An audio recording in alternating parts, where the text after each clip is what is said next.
Tunaweza tunacheza rudi kidogo.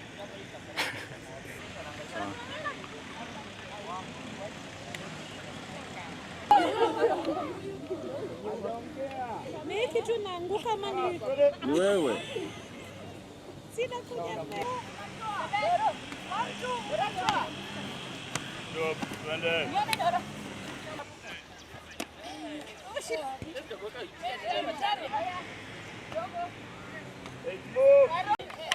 We are the only teams that are still fighting our way to go to Paris Olympics. The pressure is there, but the ladies have taken the pressure in positively.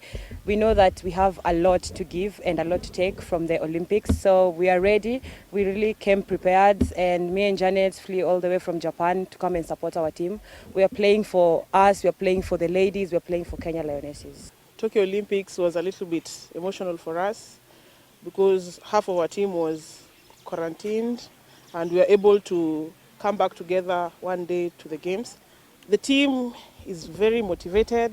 Now we have new players who are looking forward to go play to the for the Olympics. And it's a big booster for the team, bringing in her experience and you know, the way she runs, the way she tackles. So it's a very big boost for the team.